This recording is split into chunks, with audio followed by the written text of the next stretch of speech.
Direto ao plenário do Supremo Tribunal Federal. Presidente, cumprimento Vossa Excelência, a ministra Rosa Weber, nossa vice-presidente, e os eminentes pares, o senhor vice-procurador-geral da República, professor Humberto Jacques, os ilustres advogados que ocuparam a tribuna virtual nesse julgamento, e, de um modo especial, senhor presidente, me permito cumprimentar o eminente ministro Alexandre de Moraes, que vem de proferir um erudito e aprofundado voto sobre este tema que diz respeito à tutela, à proteção dos interesses coletivos em sede de ação civil pública. Sua Excelência trouxe uma contribuição ímpar para o debate desta matéria no âmbito do Supremo Tribunal Federal, já acompanhado pela eminente ministra Carmen Lúcia e pelo eminente ministro Nunes Marques.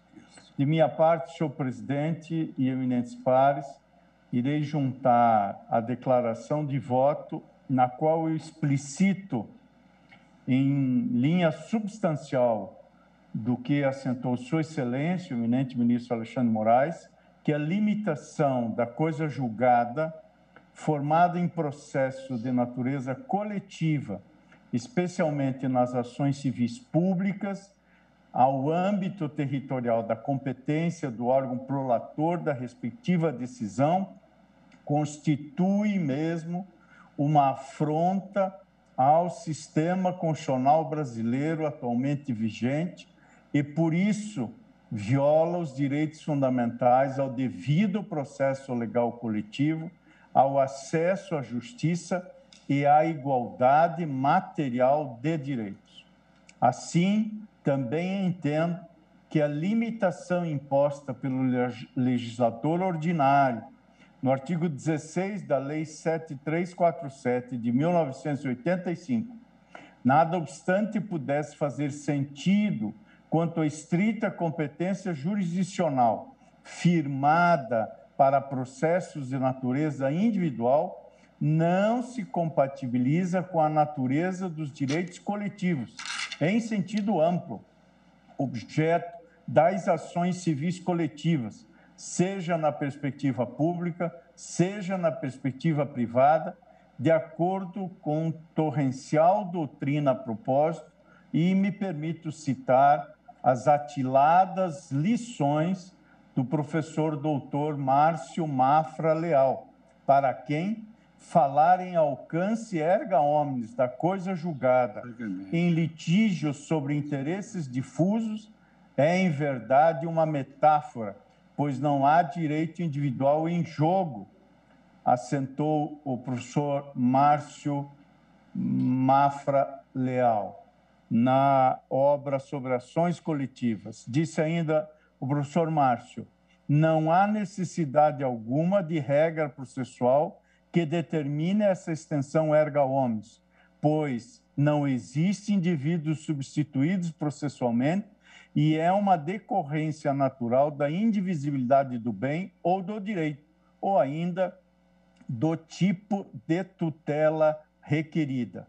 Assim, o juiz, ao decidir sobre direitos coletivos em perspectiva ampla, está decidindo sobre direitos difusos ou coletivos, que são direitos cuja titularidade não pode ser desnaturalizada por fatores geográficos nem por quaisquer outros estranhos à própria natureza. Por mais que viesse como novidade para o sistema processual de repartição de competências jurisdicionais, é preciso adequar o sistema processual ao direito fundamental material em disputa, e não o contrário. A propósito, o ilustre professor e pensador do direito, professor Antônio Carlos Volckmer, leciona o paradigma tradicional da ciência jurídica, da teoria do direito na esfera pública e privada e do direito processual convencional, vem sendo desafiado a cada dia em seus conceitos, institutos e procedimentos, diante das profundas e aceleradas transformações porque passam as formas de vida e suas modalidades complexas de saber, genética, biotecnologia, biodiversidade, realidade virtual, etc., acrescenta o professor Volkmann, o direito não consegue oferecer soluções corretas e compatíveis com os novos fenômenos.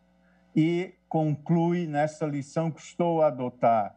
É necessário transpor, portanto, o modelo jurídico individualista, formal e dogmático, adequando os seus conceitos, institutos e instrumentos processuais no sentido de contemplar, garantir e materializar novos direitos. Por isso, senhor presidente, senhores ministros, na linha do que assentou no voto, Sua Excelência, o eminente ministro Alexandre de Moraes, não se pode mesmo perder de vista, especialmente em virtude do inequívoco texto constitucional de 1988, que liberdade e igualdade somente se concretizam diante de uma visão solidarista de dignidade da pessoa humana. O Estado democrático e social de direito exige dos membros de poder, servidores públicos, cidadãs e cidadãos da sociedade civil, atitudes que conduzam uma cidadania inclusiva, ou seja, é preciso reconhecer, e aqui me valho das palavras do professor Elton Venturi, que representa, dentre muitos, a doutrina mais refinada sobre o processo civil coletivo, especialmente de eminentes mestres da Faculdade de Direito da Universidade Federal do Paraná. Disse o professor Elton Venturi, a passagem da sociedade liberal para a sociedade solidária relacionou-se com a percepção de que a consecução do ideal libertário só pode ser realisticamente almejada sob uma perspectiva coletiva, uma vez que nenhum indivíduo pode ser considerado verdadeiramente livre se assim não foi qualificado o grupo social no qual ele está inserido, escreveu no seu processo civil coletivo o professor Elton Venturi.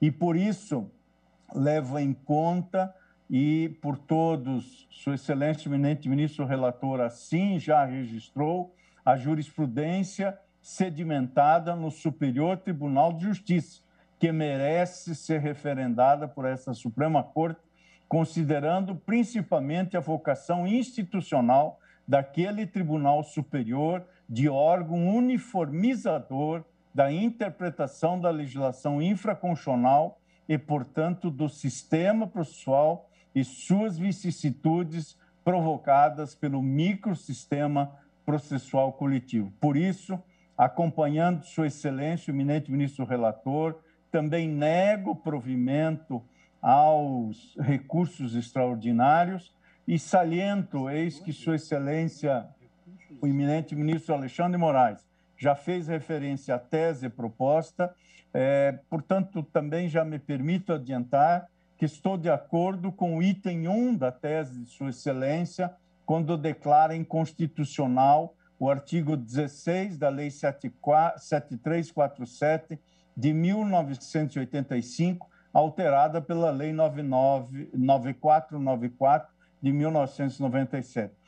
Já assento com o devido respeito que os itens 2 e 3 da tese, em meu modo de ver, desbordam do âmbito da repercussão geral reconhecida, pelo menos segundo o meu olhar, eis que a repercussão geral, nos termos do acórdão, assentou tão somente a questão da constitucionalidade do artigo 16. Portanto, ressalvando a compreensão que tenho, inclusive de juízo de contenção desse Supremo Tribunal Federal, para não beirar matéria legislativa sobre prevenção ao processo civil, assento a minha concordância com o primeiro item da tese proposta e, nos recursos ordinários, acompanho o eminente ministro relator. É como voto, presidente. Muito obrigado, ministro Fachin, pela eficiência e pela síntese do voto. E agora passo a palavra à Sua Excelência, a vice-presidente, ministra Rosa Weber. Em pauta, recurso extraordinário 101.937, Caixa Econômica Federal e outros bancos, contra o Instituto Brasileiro de Defesa do Consumidor. Uma boa tarde a todos. Obrigada, senhor presidente. Cumprimento Vossa Excelência, os eminentes pares, o senhor vice-procurador-geral da República, os senhores advogados, que fizeram competentes sustentações orais, e cumprimento especialmente o eminente relator, ministro Alexandre de Moraes, pelo belo voto proferido. Como visto, senhor presidente, trata-se de recursos extraordinários manejados de limites da competência territorial em decisões em ações civis públicas. Que nos autos de ação coletiva, ajuizada pelo Instituto Brasileiro de Defesa do Consumidor contra diversas instituições bancárias, com vista à revisão de contratos celebrados pelo Sistema Financeiro de Habitação e em sede de embargos de divergência, entendeu indevida a limitação da eficácia da decisão proferida em ações civis públicas coletivas ao território da competência do órgão judicante. O plenário deste Supremo Tribunal Federal reconheceu a existência neste feito de questão constitucional com repercussão geral, objeto do tema 1075. Em análise, portanto, a rigidez constitucional do artigo 16 da Lei da Ação Civil Pública, que é a Lei 7347 de 1985, com a redação dada pela Lei 9494 de 1997, segundo o qual a sentença na ação civil pública fará coisa julgada erga omnes nos limites da competência territorial do órgão proator. Eu trago, senhor presidente, voto escrito, que juntarei aos autos. E, em benefício do tempo, eu limitar-me-ei a anotações quanto aos pontos que eu reputo mais relevantes e que dizem com distinções conceituais. No campo dos direitos coletivos, todos sabemos, por razões metodológicas de categorização do direito, dividem-se os direitos em meta-individuais, que são classificados na legislação brasileira como direitos difusos ou coletivos, e direitos individuais de massa, classificados como direitos individuais homogêneos. Os direitos meta-individuais, consoante definição do artigo 81, parágrafo único, incisos 1 e 2 do CDC, Código de Defesa do Consumidor, eles são necessariamente de natureza indivisível, e sua titularidade pode ser de pessoas indeterminadas ou de grupo, categoria ou classe ligadas por relação jurídica de base. Isso significa dizer que esses direitos não podem ser fracionados em parcelas individuais e distribuídos para seus titulares individualizáveis. Exemplo: o direito fundamental ao meio ambiente sadio e equilibrado, objeto do artigo 225 da nossa Constituição Federal. O meio ambiente pertence a todos, de modo indivisível, como já decidido por este Supremo Tribunal Federal. Motivo porque ninguém detém a titularidade individual deste direito, e nem mesmo de parcela dele. Já os direitos individuais homogêneos são individuais em sua essência, mas, por terem uma origem comum, seja de fato ou de direito, permitem e demandam uma proteção judicial coletiva.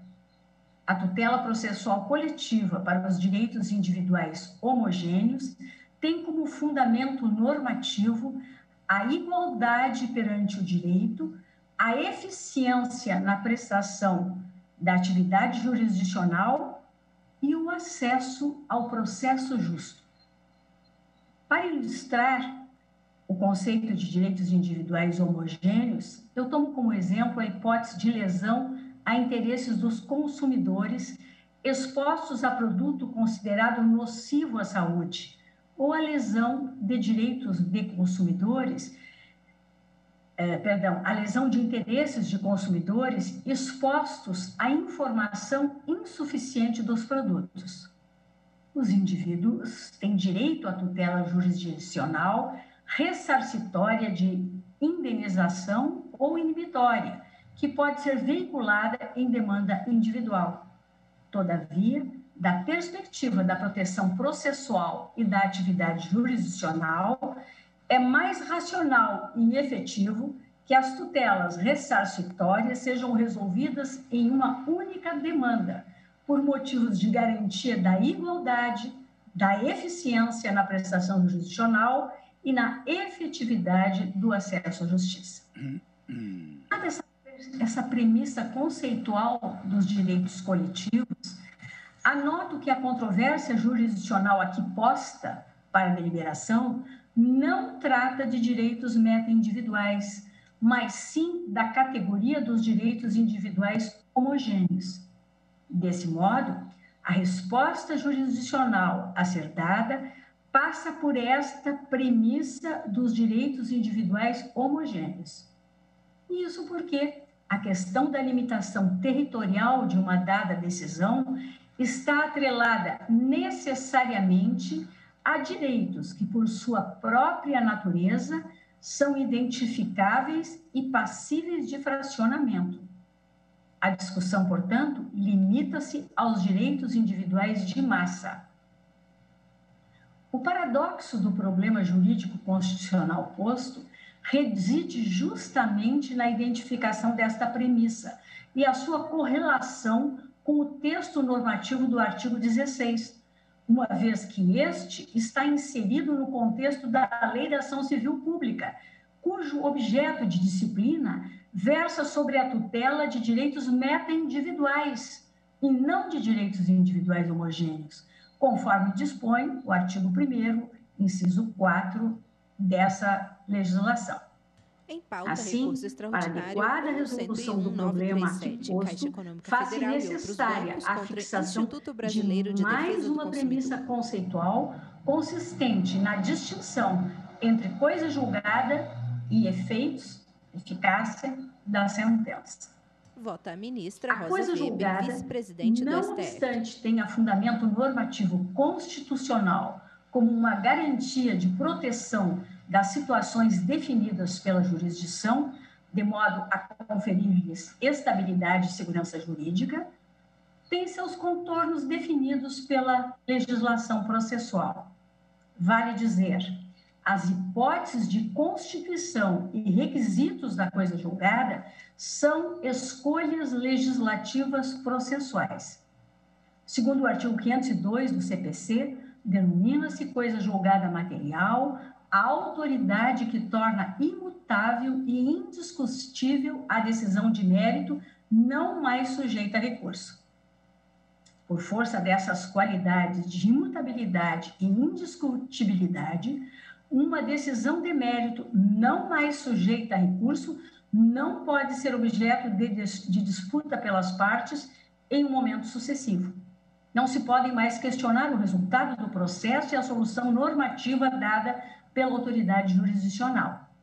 Nesse sentido, válido o argumento dos recorrentes de que a matéria da coisa julgada e a disciplina de seus limites são de reserva legal processual, uma escolha entre alternativas públicas na conformação do processo. No caso em debate, entretanto, a controvérsia constitucional não se localiza propriamente ou de forma estrita na compatibilidade da disciplina e limites da coisa julgada.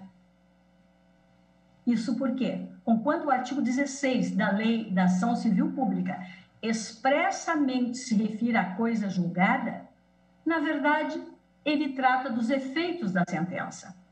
Há aqui no artigo 16 uma autêntica hipótese de contradição conceitual e confusão de técnicas processuais.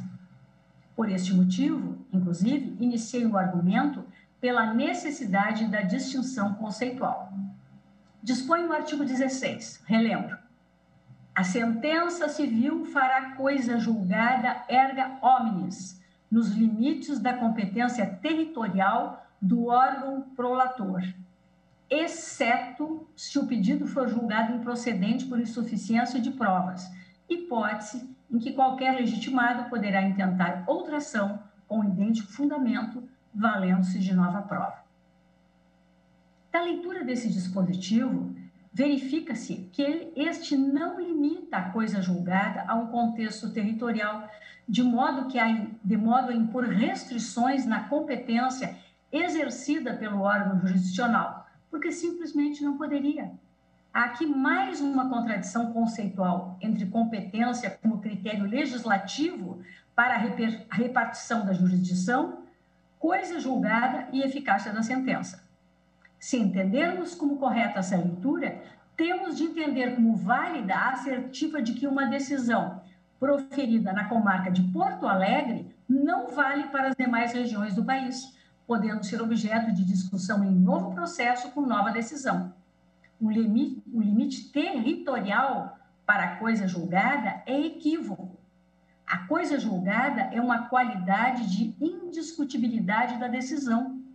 Os limites territoriais se referem aos efeitos da decisão derivados do exercício da jurisdição, que é una em todo o território, não cabendo ao legislador restringi-los. Desse modo, o artigo 16, ao prescrever que a sentença civil fará coisa julgada erga omnes nos limites da competência territorial do órgão prolator, em verdade, regulamenta os limites dos efeitos da sentença. Isso significa que o propósito, a razão subjacente do artigo 16, é impor limites aos efeitos da decisão para que esta atinja apenas situações e pessoas delimitadas no território do órgão jurisdicional prolator. Quanto aos equívocos conceituais empregados na redação do texto do artigo 16, eu tenho por muito elucidativas as observações de Nelson Neri Júnior e Rosa Maria Neri, que eu transcrevo no voto, mas que vou me eximir da leitura, como já disse, em benefício da competência do tempo. territorial em decisões em ações civis. Ao contrário da normatização da coisa julgada pela legislação, como afirmado pelos recorrentes, os efeitos da sentença, por serem consequências lógicas de uma dada jurisdição, de uma dada decisão jurisdicional e não uma categoria jurídica fictícia, não podem ser objeto de disposição legislativa. A limitação prevista no artigo 16, portanto, ao impor fracionamento nos efeitos naturais e lógicos da decisão judicial, acarreta uma solução jurídica incompatível com a arquitetura constitucional por motivos de incoerência lógica e normativa. Assim, viola a coerência lógica porque a limitação territorial dos efeitos da sentença ao órgão prolator da decisão, nas hipóteses de dano regional ou nacional, impõe tratamento desigual para os cidadãos submetidos a uma situação de fato comum.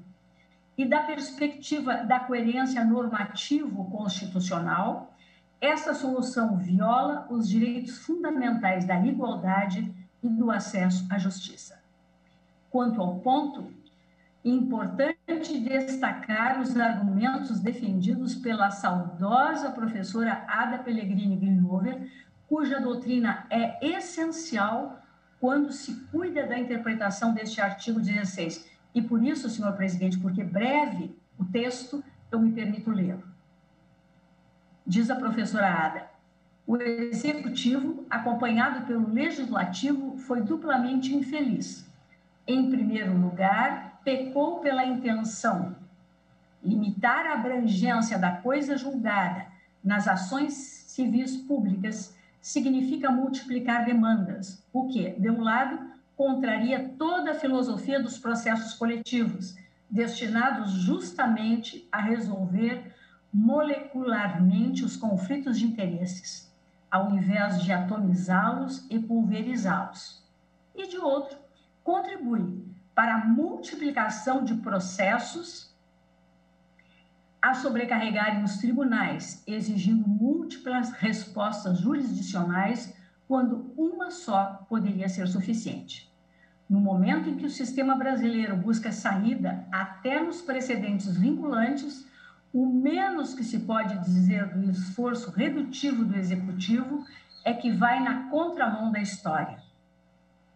Em segundo lugar, pecou pela incompetência, desconhecendo a interação entre a Lei de Ação Civil Pública e o Código de Defesa do Consumidor, assim como muitos dos dispositivos deste, acreditou que seria suficiente modificar o artigo 16 da Lei 7.347 de 85 para resolver o problema, no que se enganou redondamente.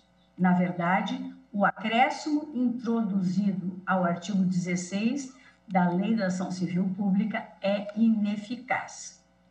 Fecho aspas. Na mesma linha, prossigo eu, os argumentos sustentados por Fred Didier e Hermes Zanetti na interpretação deste dispositivo impugnado, que eu também me eximo da leitura, mas está aqui transcrito.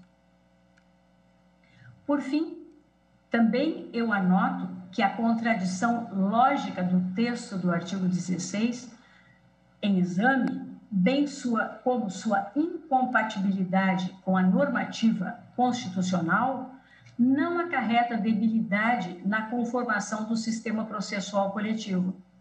O desenho normativo do processo coletivo é o resultado da arquitetura integrada das leis 7.374, de 85, e 80.078, de 1990, o Código de Defesa do Consumidor, como muito bem acentuou o eminente relator, ministro Alexandre de Moraes, de modo que qualquer solução jurídica passa pela interpretação cooperada deste conjunto legislativo. E o CDC, ao tratar da competência nas ações coletivas, adota como critério a natureza regional ou nacional do dano na distribuição das atividades jurisdicionais. Essa disciplina resolve a lacuna deixada pela ilogicidade do artigo 16 da Lei 73.47 de 85. Nego provimento, senhor presidente, aos recursos extraordinários, acompanhando o eminente relator, a quem mais uma vez parabenizo pelo voto denso e técnico apresentado. É o voto. Muito obrigado, ministra Rosa Weber. Passo a palavra agora a sua excelência, o ministro Ricardo Lewandowski, para o voto. Presidente, boa tarde. Saúdo todos os presentes na pessoa de Vossa Excelência. Quero também cumprimentar especialmente o relator, que nos apresentou um voto, a meu ver, absolutamente completo, que esgotou a matéria, e eu adianto desde logo que vou segui-lo integralmente. Mas, dada a importância da matéria discutida, senhor presidente, eu peço licença para, do meu longo voto, extrair meia dúzia de parágrafos, se tanto, para talvez contribuir para essa discussão, e penso que são aspectos que talvez não foram abordados diretamente, que saem diretamente ou foram pelos eminentes colegas. Então, eu digo, senhor presidente, que o acesso à justiça, sobretudo para os hipossuficientes econômicos, tem que passar necessariamente pelo fortalecimento da ação coletiva e do papel das associações em substituição aos indivíduos. Esses indivíduos, os litigantes ocasionais, estão indefesos frente aos litigantes habituais. É o que proclama, por exemplo, ao tratar do axioma da participação individual no processo, o renomado professor da Faculdade de Direito da Universidade de Yale, Owen Fish. Para ele, esse axioma parece celebrar o indivíduo, mas, na realidade, o deixa indefeso diante das grandes organizações de poder. E diz ele que o sistema bilateral de resolução de disputas, embora tenha um papel, e diria até tenha tido um papel importante em nossa vida social, dificilmente equipara de forma real e efetiva o poder do indivíduo em face das corporações. Para o indivíduo, se o presidente continua dizendo, diferentemente do que acontece com as empresas, instituições, litigar representa um grande sacrifício e um desgaste pessoal. Daí a relevância da substituição por determinados atores, tais como associações e mesmo o Ministério Público, que têm melhores condições de exercer a sua defesa e, mais do que isso, tem o conhecimento jurídico necessário para identificar a lesão que, por mero desconhecimento, o indivíduo muitas vezes não tem como detectar. Digo, já terminando, senhor presidente, que a Lei 9494 de 97, fruto da conversão de medida provisória, restringiu, a meu sentir, indevidamente o alcance do processo coletivo, contrariando o que preconiza o princípio do acesso à justiça esculpido no artigo 5º, inciso 35 da Constituição Federal, que diz o seguinte: a lei não excluirá da apreciação do Poder Judiciário lesão ou ameaça a direito.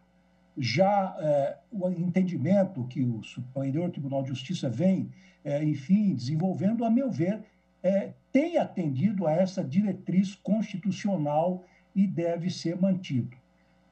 A adoção deste entendimento, diferentemente do que sustentam os recorrentes, não ocasiona nenhuma violação ao artigo 97 da Constituição, e muito menos a súmula vinculante 10, porque o acórdão recorrido é produto da deliberação da Corte Especial do STJ, que se valeu ainda de precedente formado quando do julgamento de recursos repetitivos.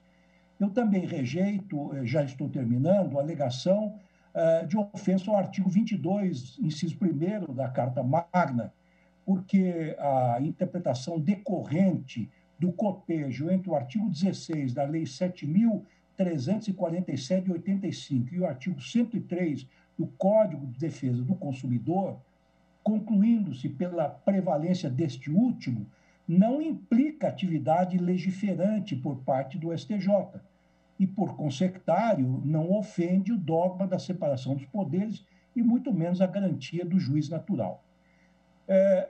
Se vingasse uma aplicação literal do artigo 16 da Lei da Ação Civil Pública, estaria se incentivando cada vez mais os cidadãos, um a um, a ingressar com processos repetidos, sobrecarregando-se o Poder Judiciário com ações judiciais idênticas, que encontrariam no processo coletivo uma solução mais célere, mais inclusiva e mais eficiente.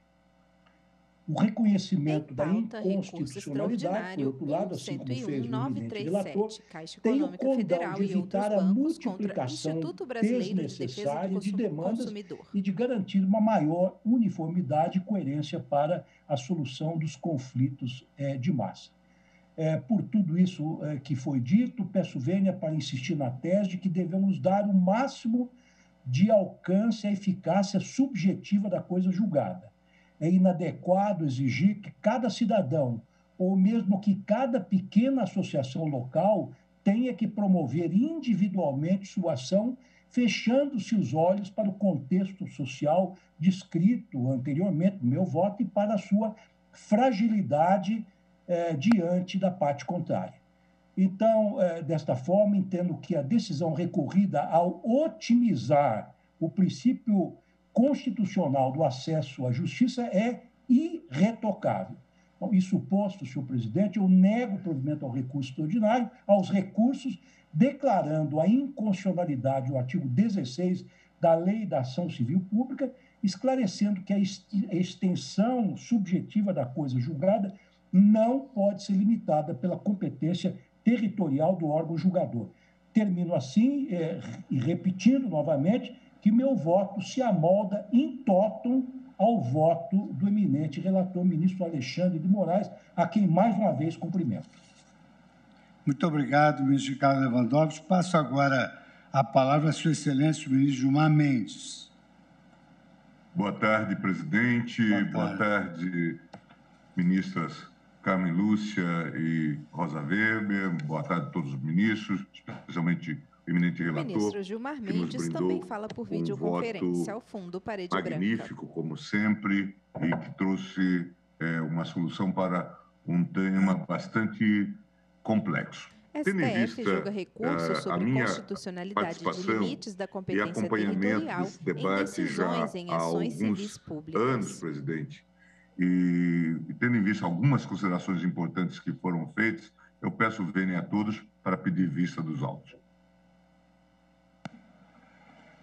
Então, eu anuncio o resultado que, após o voto dos ministros Alexandre de Moraes, Nunes Marques, Edson Fachin, Rosa Weber, Carmen Lúcia, Ricardo Lewandowski, no sentido de negar provimento ao recurso, pediu vista o ministro Gilmar Mendes. Aguarda o ministro Luiz Fux.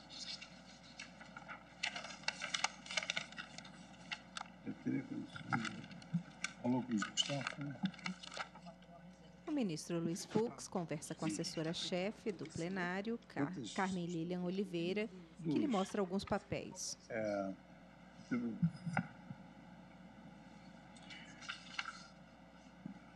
Nós temos dois processos que tratam de um tema semelhante. O primeiro é o recurso extraordinário do ministro Dias Toffoli, que se refere à cota de filmes nacionais nos cinemas em geral. E o segundo se refere aos programas culturais, artistas jornalísticos, empresas de radiodifusão, que é aquela questão da cota dos programas nacionais e dos programas locais nessas empresas. Eu vou chamar o meu, porque o ministro Toffoli não está aqui no recinto virtual, e aí o que ocorre? Nós temos temos um recorrente e a PGR. Eu faço o relatório, pelo horário, eu faço o relatório, ouvimos as sustentações orais e eu deixo por voto para a próxima sessão, quando, então, o ministro Toffoli estará aqui também, poderá fazer o relatório. Aliás, eu acho melhor eu fazer o relatório. Na próxima sessão, o ministro Toffoli fazer o relatório dele, os temas são afins, e aí depois, então, abrimos para as sustentações orais comuns a ambos os feitos, porque a tese nuclear é exatamente a mesma. Mutatis mutandis é parecido com aquela questão que nós julgamos relativa à SCAI, que já foi julgada aqui pelo plenário do Supremo Tribunal Federal. Então, eu trago a julgamento o recurso extraordinário 1.070.522. É a controvérsia relativa à nulidade de procedimento licitatório de outorga de permissão para exploração de serviços de radiodifusão comercial, no qual, com amparo nas disposições do decreto 52.795/63, se fixaram percentuais mínimos e máximos a serem observados pelas emissoras de rádio na produção e na transmissão de programas culturais, artísticos e jornalísticos locais.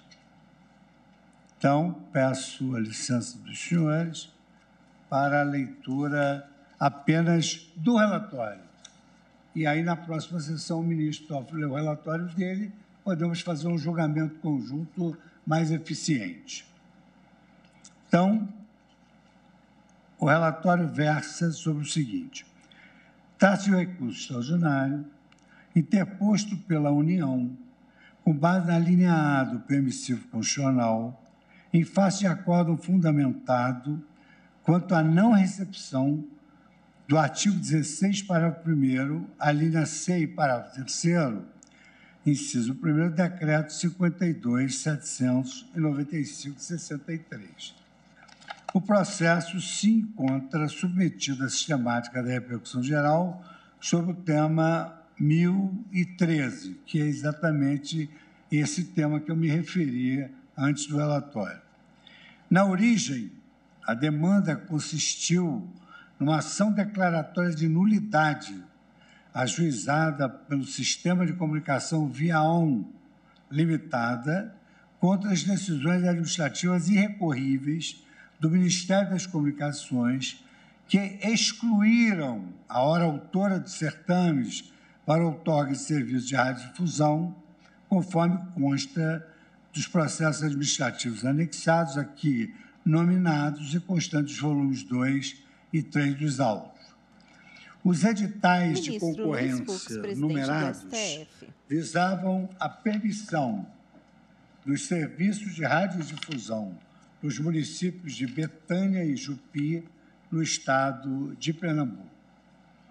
Conforme narram os autos, o fundamento para desclassificação em ambos os casos foi o descumprimento do mesmo requisito previsto nos respectivos editais, vale dizer, o percentual mínimo de 5% da programação total voltada à transmissão de programas culturais, artísticos e jornalísticos produzidos e gerados no município ao qual pertence a localidade objeto da outorga. Desde a exordial, a empresa de radiodifusão argumentou, então, da inconstitucionalidade de normas, de regulamentos e de editais que designassem um percentual de programação. A sentença foi no sentido da improcedência do pedido, conforme consta no volume 4, folha 7/12. Em recurso de apelação, o Sistema de Comunicação Viaon Limitada reiterou as seguintes razões. A falha formal da administração pública na elaboração dos instrumentos convocatórios era um dos vícios apontados. Outro, a inexistência nos editais de concorrência mencionados de qualquer exigência sobre o tempo mínimo para programas específicos. C, a ilegalidade do artigo 16 para o primeiro C e para o terceiro 1 do Decreto 52.795 de 63, que extrapolaria o poder regulamentar ao conferir a margem para os editais estabelecerem condições mínimas de tempo de programação. E D, a inconstitucionalidade desse mesmo artigo 16 do Decreto 52.795 por violação à liberdade de expressão. No acordo exarado pela colenda 4ª turma do Tribunal Regional Federal da 5ª Região, TRF5, deu-se provimento ao apelo para declarar a nulidade dos certames licitatórios para permissões e concessões de serviços de radiodifusão nos municípios de Jupi e Betânia, ambos do estado de Pernambuco. A ementa do acórdão vem vazada nos seguintes termos: administrativo, procedimento licitatório, serviço de radiodifusão, desclassificação, percentual relativo ao tempo destinado a programas culturais, artísticos e jornalísticos locais, fixado em edital. Artigo 16, parágrafo 3º do Decreto 52.795/63. Não recepção, princípio da reserva legal. Artigo 221, inciso 3º da Constituição Federal. Nulidade do certame, apelação provida. Os termos sintéticos da ementa são os seguintes, desse acordo de apelação do Tribunal Regional Federal. No caso em tela, a Comissão de Licitação desclassificou a empresa apelante dos procedimentos licitatórios para a delegação de serviços de radiodifusão nas cidades de Jupi e de Betânia, do estado de Pernambuco, sob o fundamento de que sua proposta técnica não atendeu a condição editalícia que diz respeito ao tempo dedicado a programas culturais, artísticos e jornalísticos locais. O artigo 221, inciso 3º da Constituição de 88, segundo o acórdão recorrido, é expresso a atribuir exclusivamente à lei a definição dos percentuais que devem ser observados pelas emissoras de rádio e televisão na produção e transmissão de programas culturais, artísticos e jornalísticos locais, entre parênteses, regionalização, razão pela qual descabe a regulamentação dessa matéria por outra espécie normativa. 3. Não poderiam, portanto, os editais de concorrência ora impugnados estipularem limites mínimos e máximos para o percentual relativo ao tempo destinado aos programas culturais, artísticos e jornalísticos produzidos e gerados no município objeto da outorga, com base nas determinações contidas no artigo 16, parágrafo 1º-C e 3º-1, inciso 1º, do Decreto 52.795 de 63, as quais, à vista do entendimento esposado, não foram excepcionadas pela ordem novel constitucional. Apelação provida para declarar a nulidade dos certames licitatórios para permissões e concessões de serviços de radiodifusão nos municípios de Jupi e Betânia, ambos do estado de Pernambuco, e aqui há a menção dos editais de concorrência.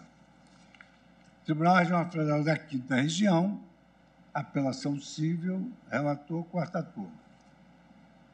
Julgado em 19 de março de 2013. A União opôs embargos de declaração, tendo estes sido desprovidos.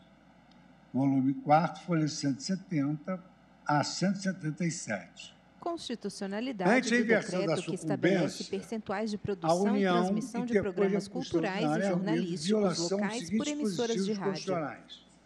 Artigo 21, inciso 12º, a linha A, artigo 221 e artigo 223. O enquadramento constitucional advém da argumentação para afastar a violação à liberdade de expressão. Então, a questão é essa, saber se essas exigências, tanto, isso o ministro Toffoli vai falar sobre os filmes, mas nas empresas de radiodifusão, com outorga, se elas têm a obrigação de ter um percentual de programação local para garantir a regionalização, que é o princípio basilar dessas concessões. Em pauta, recurso extraordinário. Em 14/11/2017, os autos foram à União contra o Sistema de Comunicação Geral da República, que parecer LTDA. do parquê apresentado em 22 de junho de 2018 o foi pelo provimento do recurso da União. Em 18/10, o tribunal, por maioria, reconheceu a existência de repercussão geral. Em 18 de fevereiro de 2021, considerando que a afetação do processo foi superveniente ao parecer exarado, o órgão ministerial se manifestou novamente, agora sobre a repercussão geral da matéria. Em 25 de fevereiro de 2021, o Procurador-Geral da República juntou novo parecer, favorável à recepção do Decreto 52.795, de 1963, inclusive quanto à imposição de cotas temporais. Impôs-se registrar, por fim, que o pedido de ingresso da Associação Brasileira de Emissoras de Rádio e Televisão, aberto no feito na qualidade de amicus curiae, foi acolhido. Em 1º de março de 2021, eu exarei uma decisão agora reconsiderando a admissão da associação no pleito com esteio na jurisprudência consolidada da nossa Corte quanto a esse tema, sobre essa impossibilidade de ingresso de amicus curiae após a inclusão do processo em pauta, que é a nossa jurisprudência. E esse é o relatório detalhado que faço do feito, e tendo em vista os 4 minutos que faltam para o tempo regimental da sessão, não daria oportunidade para 2 sustentações orais do recorrente e da Procuradoria-Geral da República, mercê de o processo ser conexo ao recurso ordinário do ministro Dias Toffoli, que fará também o relatório, nós poderemos julgar numa visão de conjunto ambos os feitos, cotas para cinema e cotas para radiodifusão. Entendo que essa seja a melhor metodologia para garantirmos a uniformidade da decisão. Pergunto se o colegiado tem alguma oposição a que agora, às 17h57, nós findemos a sessão. Há alguma oposição sobre o término da sessão agora? Não havendo nenhuma oposição, eu agradeço muitíssimo a colaboração dos eminentes ministros, dos servidores, nosso representante do Ministério Público, doutor Humberto Jacques, os ilustres advogados, doutor José Levi, que também se encontra aqui na nossa sala virtual, e declaro encerrada a sessão, sendo certo que esses 2 processos passam para a pauta seguinte, sem prejuízo dos demais feitos que eu vou incluir. Boa noite a todos, um bom fim de semana para todos os eminentes colegas e para os servidores que são nossos melhores colaboradores. Uma boa noite, muito obrigado.